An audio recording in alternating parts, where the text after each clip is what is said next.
Friends, एक बार फिर मैं रवि भाटी सर बचाओ एजुटेक में आप सभी का स्वागत करता हूं।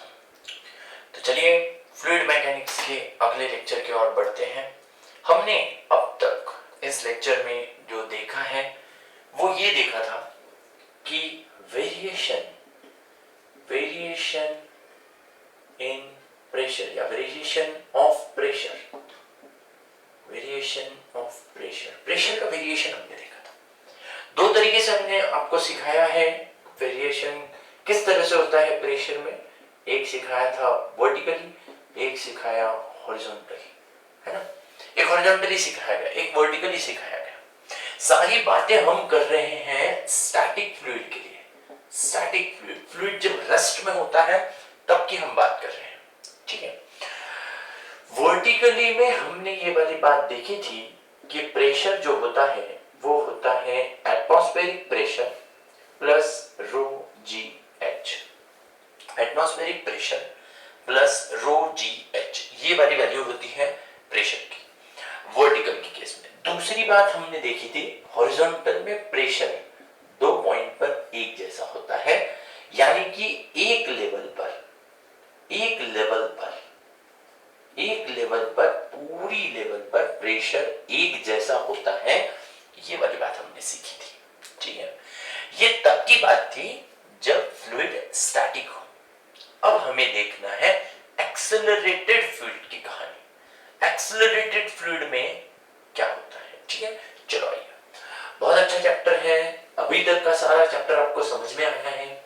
आगे भी आपको बहुत डिटेल में हम ये सारी बातें समझाते रहेंगे। आप लोगों को बिल्कुल चिंता करने की जरूरत नहीं है, ठीक है। तो आप बस ये कीजिए कि बहुत अच्छे से ये सारी बातें समझ लीजिए, ठीक है। चलो ये बहुत अच्छे से समझते हैं कि एक्सेलरेटेड के केस में वेरिएशन इन प्रेशर क्या होता है ना। वेरिएशन इन प्रेशर किसके लिए?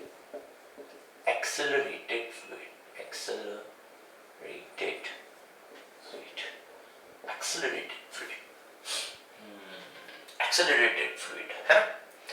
यानी कि मान लीजिए कि एक कार है ना। मान लो एक कार है और इस कार के ऊपर एक बीकर रखा हुआ है ना। बीकर रखा हुआ है,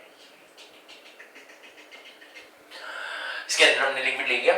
एक कार है, कार के ऊपर हमने बीकर रखा हुआ है और हमने उसके अंदर लिक्विड ले लिया, ठीक है।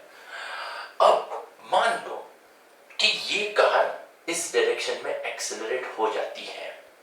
मान लो कि ये कार ऐसे चले लगती, कार चलेगी तो बीकर भी चलेगा, बीकर चलेगा तो लिक्विड भी चलेगा। तो अब लिक्विड कैसा है? लिक्विड एक्सेलरेटेड फ्लूइड हो गया है। फ्लो वर्ड यूज नहीं किया। फ्लो रिवर वाटर मतलब फ्लो हो रहा है, वाटर खुद फ्लो हो रहा है। यहां क्या हो रहा है? यहां पे ऐसा हो रहा है कि यहां कार चल रही है, इसीलिए लिक्विड इस डायरेक्शन में एक्सेलरेट हुआ है। ये वाली बात समझ लो, ठीक है ना। अब लिक्विड क्या हुआ है? इस डायरेक्शन में एक्सेलरेट हुआ है। क्यों एक्सेलरेट हुआ है? क्योंकि कार चल रही है, कार एक्सेलरेशन में है, इसीलिए लिक्विड भी एक्सेलरेशन में है। ये वाली बात हम लोगों को यहां पर समझ में आ गई। बीकर के रिस्पेक्ट से लिक्विड अभी भी स्टैटिक है। बीकर के रिस्पेक्ट से लिक्विड अभी भी स्टैटिक है, अभी भी लिक्विड मूव नहीं कर रहा, ठीक है। चलो ठीक है, ओके सर। तो ये बीकर आगे आगे जाएगा तो लिक्विड एक्सेलरेट होगा। देख कहानी देखो क्या हो रहा है। मान लो इस बीकर को यहां पे रख देता हूं, है ना। ये यहां पे मैंने बीकर रख दिया। इस बीकर में क्या है? कोई भी लिक्विड है। बहुत अच्छी बात है, कोई भी लिक्विड है इसके अंदर, है ना। अब क्या हुआ? ये इधर एक्सेलरेट हुआ। ये अगर इधर एक्सेलरेट होगा तो इस डायरेक्शन में लगेगा एक सूडो फोर्स। सूडो फोर्स क्या होता है सर ये सूडो फोर्स? हम लोग ऑलरेडी जानते हैं सूडो फोर्स मतलब नकली फोर्स होता है, जो सच में नहीं होता पर होता है। सर ये क्या बोल रहा हो आप कि सच में नहीं होता है फिर भी होता है? सोच, आप बस में बैठे हो, बस वाला बस चला रहा है, आप बैठे हो, अचानक से बस ने ब्रेक मार दिया। ब्रेक मारा, आप ऐसे आगे चले गए। क्या हुआ? किसने आपको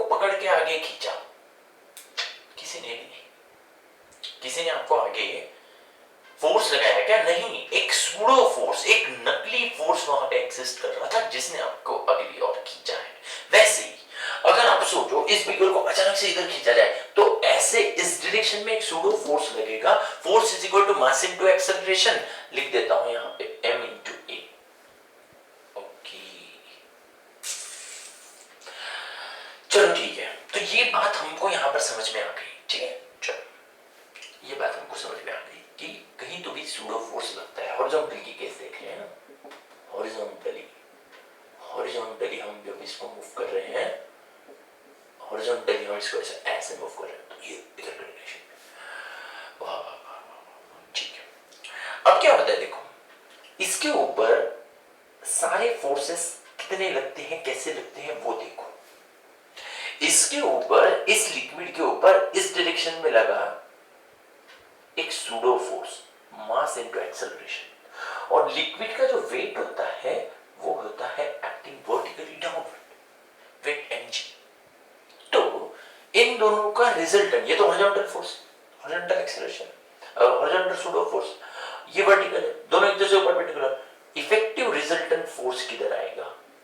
ये नेट फोर्स इस डायरेक्शन में आ जाएगा। देखो नेट फोर्स इस डायरेक्शन में आ गया, नेट फोर्स इधर आ गया, नेट फोर्स यहां पर है।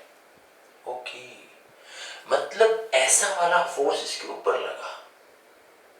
ठीक है, अब एक बात यहां पर ध्यान रखना, एक बात यहां पे नोट डाउन कर लीजिए कि जब कभी नेट फोर्स होता है ना, surface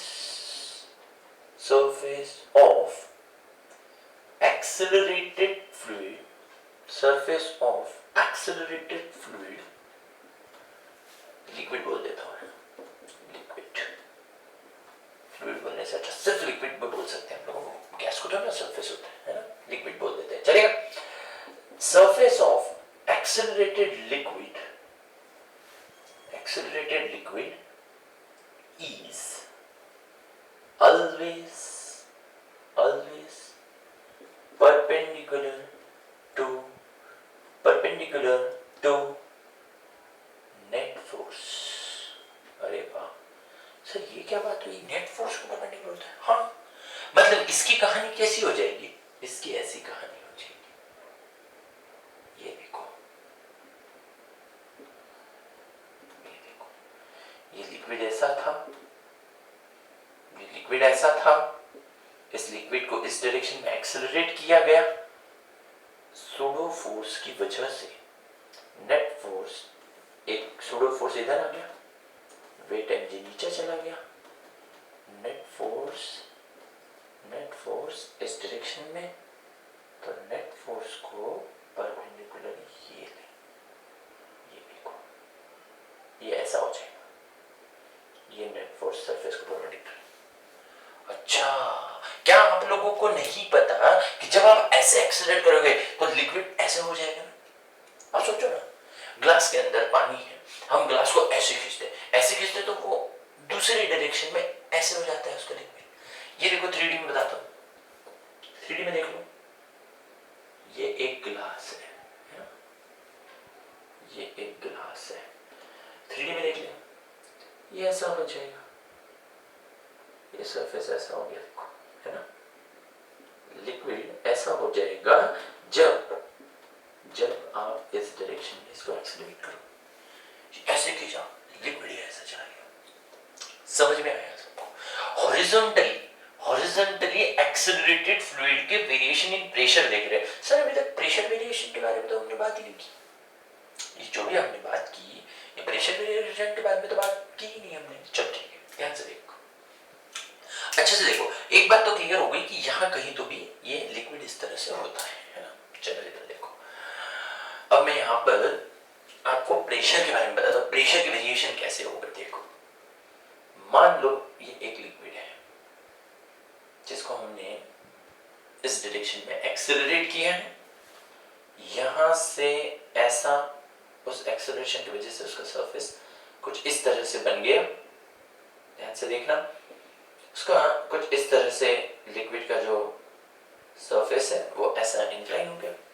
हम एक पॉइंट यहां पे कंसीडर करते हैं, एक पॉइंट यहां कंसीडर करते हैं। देखो ये ऐसा सिलेंडर हमने यहाँ पे कंसिडर किया। ध्यान से देख, अगर आपको याद होता होगा या अगर आपने मेरा पिछला लेक्चर नहीं देखा है तो लेक्चर नंबर 2, लेक्चर नंबर 3, सारे लेक्चर्स ठीक से देखो, आपको पता चलेगा कि वहां हमने ये बोला था कि हॉरिजॉन्टली प्रेशर एक जैसा होना चाहिए, हॉरिजॉन्टल में प्रेशर एक जैसा होना चाहिए, है ना।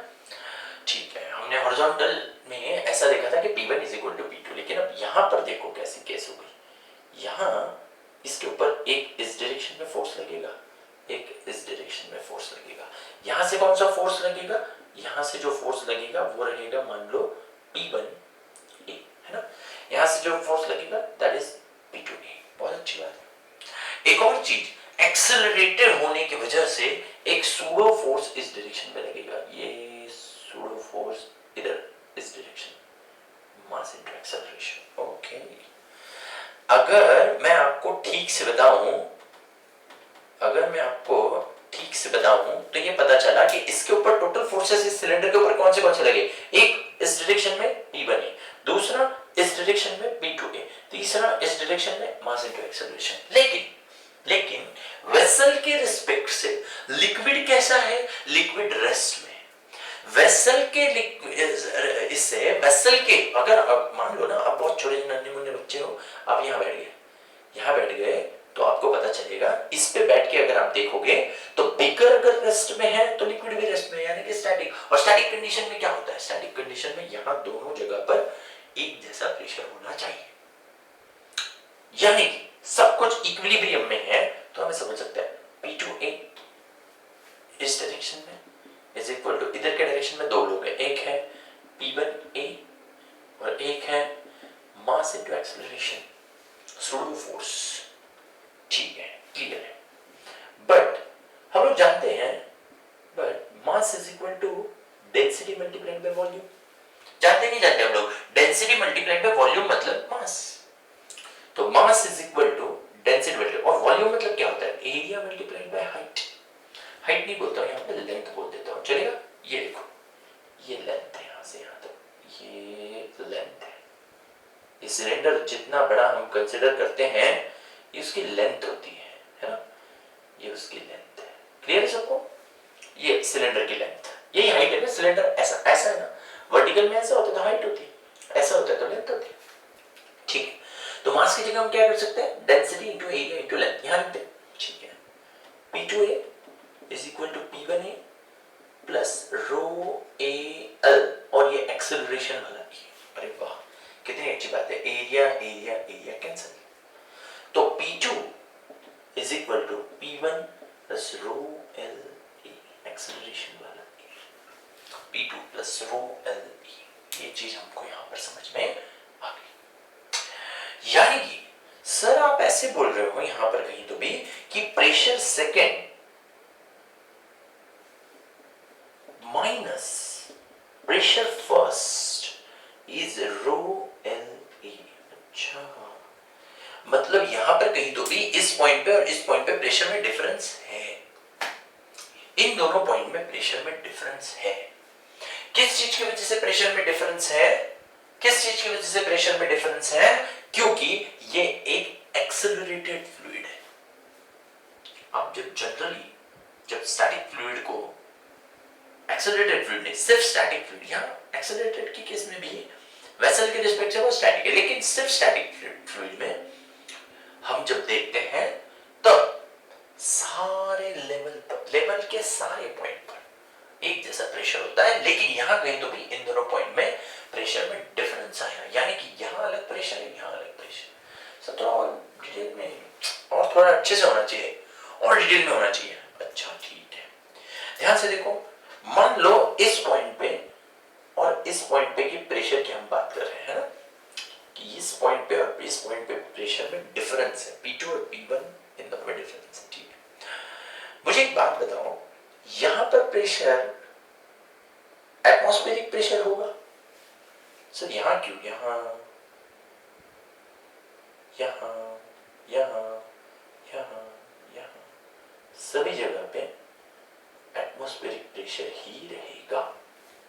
अच्छा, यानी एटमॉस्फेरिक प्रेशर पूरी तरह से सरफेस पे लगेगा, मानते हो? ठीक है, अब यहां पे P पर कितना है, यहां पर भी P1। यानी मैं ऐसे बोल सकता हूं कि P1 जो प्रेशर है, P1 प्रेशर वो एटमॉस्फेरिक प्रेशर को इक्वल है। P1 प्रेशर ये एटमॉस्फेरिक प्रेशर को इक्वल है, मानते हो नहीं मानते हो? दूसरी बात देखो, यहां पर क्या होगा, मान लीजिए कि यहां से यहां तक की इसकी हाइट h है, इसकी हाइट कितनी है, h है, तो यहां पर प्रेशर कितना होगा, सेकंड नंबर पे प्रेशर होगा, सेकंड नंबर पे प्रेशर होगा P0, ये वाला प्रेशर, प्लस रो जी एच, P0 प्लस रो जी एच। ओके, यानी कि हम समझ गए कि P2 और P1 दोनों पॉइंट पे अलग अलग प्रेशर है। चलिए एक बार सब कुछ एक अच्छे से रिवीजन करवा देते हैं। बहुत सारे लोग बोल रहे हैं पता नहीं क्या चल रहा है, समझ में नहीं आ रहा। सुन, अच्छे से समझ ले, फिर से बात सुन। हम बात कर रहे हैं वेरिएशन इन प्रेशर की हॉरिजॉन्टली, एक्सेलरेटेड फ्लूइड के केस में। सर हम पहले वेरिएशन इन प्रेशर हॉरिजॉन्टल देख चुके हैं। हाँ भाई, तूने पहले जब देखा था तब एक्सेलरेटेड फ्लूइड नहीं था, तब के केस में प्रेशर हर पॉइंट पर एक लेवल पर एक जैसा आता था। लेकिन जब बात आई कि फ्लूइड एक्सेलरेटेड है, यानी कि मान लो इस कार के ऊपर रख दिया, अब लेकर जा रहे हो इसको, अब इसी वजह से खींच रहे हो, इधर एक्सेलरेट कर रहे हो। जब आप एक्सेलरेट करते हो, एक नोट हमको समझ में आ गई कि सरफेस हमेशा नेट फोर्स को परपेंडिकुलर होता है। सोचो, ये देखो, ये एक्सेलरेशन बढ़ेगा तो ये सूडो फोर्स बढ़ेगा, ये ज्यादा और ये वेट भी बढ़ेगा। अगर मान लो वेट और ये दोनों ज्यादा, तो नेट फोर्स भी अलग अलग डायरेक्शन में आएगा। उस हिसाब से ये लिक्विड का जो ये इंक्लाइन पार्ट है, ये वाला, ये भी बदलेगा और इसी वजह से इन दोनों पॉइंट पर प्रेशर अलग अलग आएगा। उसमें का डिफरेंस आया रो एल ए। सर ये सेल पे डिपेंड करता है, बिल्कुल एल पे डिपेंड करता है। आप ये छोटा सा कंसीडर कर लो, मान लो यहां से हमने छोटा सिलेंडर कंसीडर कर लिया, छोटा सा सिलेंडर, लेंथ कम होगी, लेंथ कम करोगे तो इनर में थोड़ा सा प्रेशर डिफरेंस भी कम हो जाएगा। ये जिस प्रेशर पे होगा ये भी थोड़ा लगभग उस प्रेशर, मतलब डिफरेंस कम हो जाएगा ना। डिफरेंस समझते हो ना, डिफरेंस कम हो जाएगा, क्योंकि यहाँ पर इसकी हाइट अलग है, यहाँ पर इसकी हाइट अलग है, तो थोड़ा सा ऐसा इंक्लाइन होने की वजह से इसके ऊपर कम प्रेशर होगा, इसके ऊपर ज्यादा प्रेशर होगा। बात समझ में आई कि नहीं? सबको क्लियर हो गया कि कहीं तो भी ये प्रेशर में डिफरेंस होता है। अब ये जो JEE और NEET के क्वेश्चंस आते हैं, इन क्वेश्चंस में आप लोगों को ऐसा सवाल पूछा जाता है, find the angle by which the surface of liquid inclined, कितने एंगल से ये सरफेस यहाँ पे इंक्लाइन हो गया। ओके, यानी कि सर ये वाला अगर मैं इसको उठा के यहाँ रखूं तो ये ऐसा सरफेस अगर हो गया होगा तो सरफेस ने हॉरिजॉन्टल से कितना एंगल बनाया, ये एंगल के बारे में वो बात कर रहे हैं। ये एंगल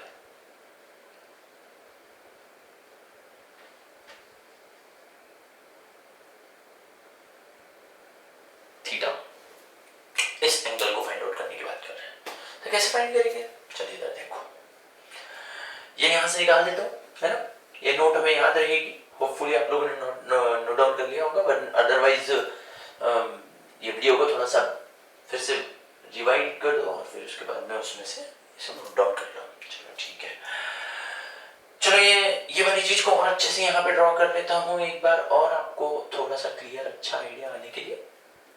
ये लिक्विड का सरफेस है और हमने सिलेंडर यहाँ पे कंसिडर किया और ये एंगल थीटा हमको फाइंड करना है। ठीक है, इसके अंदर बहुत सारा लिक्विड है, ये लो, बहुत सारा लिक्विड इसके अंदर, ठीक है। और हमने जो सिलेंडर यहाँ पे कंसिडर करके रखा है ये वाला सिलेंडर है, हमको हॉरिजॉन्टल के साथ ये सरफेस ने कितना एंगल बनाया इसके बारे में हमको पढ़ना है। ये थीटा हमको फाइंड आउट करनी है, ठीक है। सर ये यहाँ से यहाँ तक हाइट होती है, बहुत अच्छी बात है। सर यहाँ से यहाँ तक आप ही ने बोला कि ये सिलेंडर की लेंथ होती है। ओके, ये हो गई लेंथ, ये हो गई हाइट। सर तो क्या है, ये ट्रायंगल बन गया, राइट एंगल ट्रायंगल बन गया। कौन सी बहुत बड़ी बात थी, हाइट और लेंथ थीटा निकालना है, tan theta is equal to opposite side upon hypotenuse, sorry opposite side upon adjacent side, तो h upon l हो गया, tan theta is equal to h upon l बन गया सर। लेकिन मान लो कि क्वेश्चन ऐसा आ जाता है, find the inclination of liquid surface if the beaker बोलने से अच्छा हम बोलते हैं find the inclination of the liquid surface if the liquid is accelerated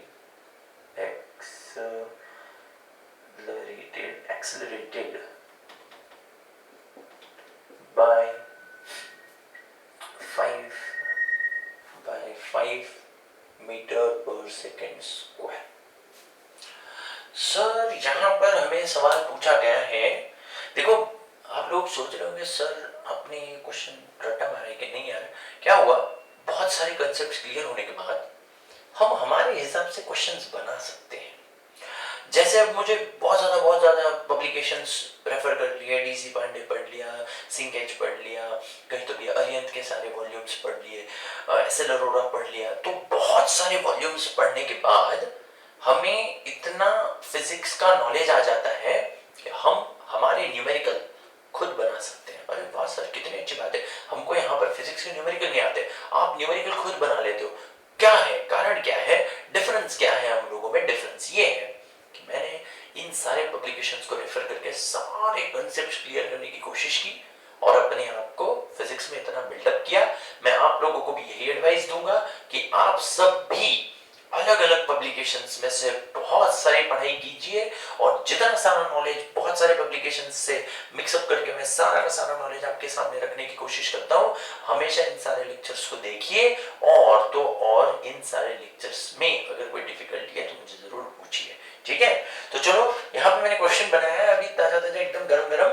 find the inclination of the liquid surface if the liquid is accelerated by 5 metre per second square, है ना, to the right वगैरह इसमें समझा दिया होगा कि हमको बताया हुआ कि एक्सेलरेट इस डायरेक्शन में एक्सेलरेट किया गया जिसका एक्सेलरेशन हमको दिया है 5 मीटर पर सेकंड स्क्वायर। सवाल है कि सर ये tan थीटा का फार्मूला तो h upon l है, tan थीटा का फार्मूला h upon l है हमारे पास, तो यहाँ पर कहीं तो भी एक्सेलरेशन दिया हुआ है सिर्फ a। अब हम कैसे करेंगे? तो सुनो देखो, हम यहाँ पे बोल रहे हैं P2 is equal to P0 plus rho GH और P1 is equal to P0, ठीक है? मानते हो कि नहीं मानते हो? ठीक है।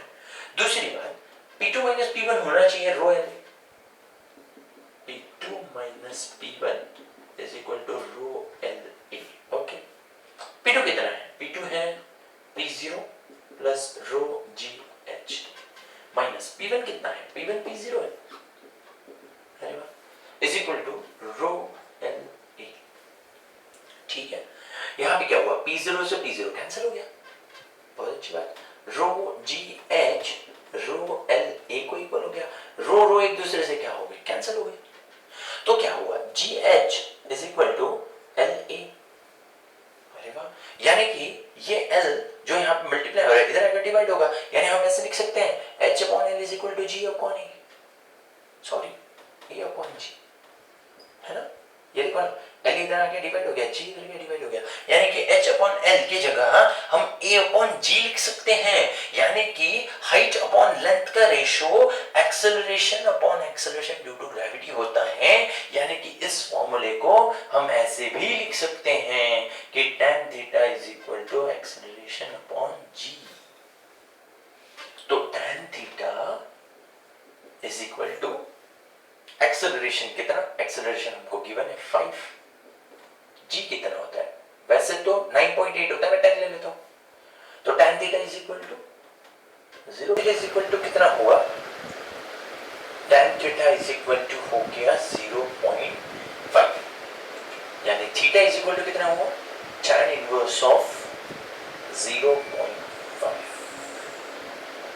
ओके, तो ये हमने फाइंड आउट किया inclination of liquid surface if the liquid is accelerated by 5 metre per second square, है ना। सर कहीं तो भी इस क्वेश्चन में हमें हाइट भी गिवन नहीं थी और हमें लेंथ के बारे में भी यहाँ पर इंफॉर्मेशन कुछ भी नहीं थी, स्टिल हम लोगों ने यहाँ कहीं तो भी इंक्लिनेशन फाइंड आउट किया और ये इंक्लिनेशन किस तरह से फाइंड आउट किया गया, तो ये नॉलेज जो हमें यहाँ पर आज दिया गया उसके बेसिस पे आज हमने चैप्टर में पढ़ा variation in pressure accelerated fluid के केस में। एक्सेलरेटेड फ्लूइड, एक बार फिर आपको बता दूं कि ये वाली बात आप याद रखोगे कि जब भी हम एक्सेलरेटेड फ्लूइड की बात करते हैं तो लिक्विड जब इस डायरेक्शन में एक्सेलरेट होता है तो उसके नेट फोर्स को परपेंडिकुलर डायरेक्शन में उसका सरफेस होता है। सर इधर ही क्यों, इधर नहीं हो सकता क्या? इधर भी हो सकता है, देखो इधर भी करवा सकते हो, ये इधर करवा देते हैं। एक छोटा सा यहाँ पर आपको विजुअलाइजेशन आ जाए, एक इमेजिनेशन आपको बने, इमेजिन कर पाओ, इसलिए ये देखो ये कंटेनर है और इस कंटेनर के अंदर यहाँ पर लिक्विड है। इस लिक्विड को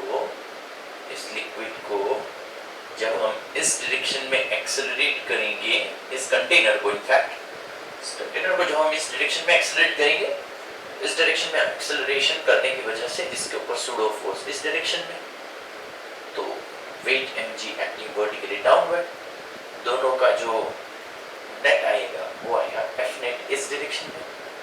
तो अब अगर F नेट इधर है तो F नेट को परपेंडिकुलर डायरेक्शन में यहाँ पर ये सरफेस होता है। बहुत अच्छे, ये फोर्स इसको परपेंडिकुलर हो गया, F net is perpendicular to surface, यानी कि ये लिक्विड नहीं है, लिक्विड का सरफेस ऐसा हो गया, है ना। ये देखो ये लिक्विड इस तरह से हो गया, तो आप जब इसको इधर खींचोगे तो लिक्विड उधर दबेगा। तो ये होती है एक्सेलरेटेड फ्लूइड की कंसेप्ट। एक्सेलरेटेड फ्लूइड में हमको ये वाली चीज देखनी होती है। तो सर हम लोग एक छोटा सा ऑब्जर्वेशन ऐसा बना सकते हैं कि जब कभी हम ये बात कहेंगे, जब कभी भी हम ये वाली बात करेंगे कि हॉरिजॉन्टल लेवल पर स्टैटिक फ्लूइड का प्रेशर एक जैसा होता है, जबकि स्टैटिक बट एक्सेलरेटेड फ्लूइड का pressure P2 is equal to P2 minus P1 is equal to rho LA, इतना होता है, यानी कि वहां कहीं तो भी प्रेशर में डिफरेंस होता है। सबको समझ में आ गया? तो होपफुली आज का लेक्चर आपको बहुत अच्छे से समझ में आया। तो आज हमने आपको पढ़ाया variation in pressure accelerated fluid में हॉरिजॉन्टली, अगले लेक्चर में आपको पढ़ाऊंगा वर्टिकली, प्लस हम बहुत अच्छे न्यूमेरिकल्स भी हम यहाँ पे सॉल्व करने वाले हैं। तो सब लोगों से ये रिक्वेस्ट है कि जरूर अगले लेक्चर में हमारे साथ जुड़े। मैं रवि भाटी सर आज के लेक्चर को यहीं पे स्टॉप करता हूँ। बचाओ एजुटेक cares your JEE and NEET। हमेशा की तरह मैं आज भी ये कहूँगा कि बचाओ एजुटेक आपकी JEE और NEET की केयर करता है। बस आप लोग पढ़ाई करते रहिए, हमारे लेक्चर्स को देखते रहिए। Thank you so much. अगले लेक्चर में हम लोग यहाँ पर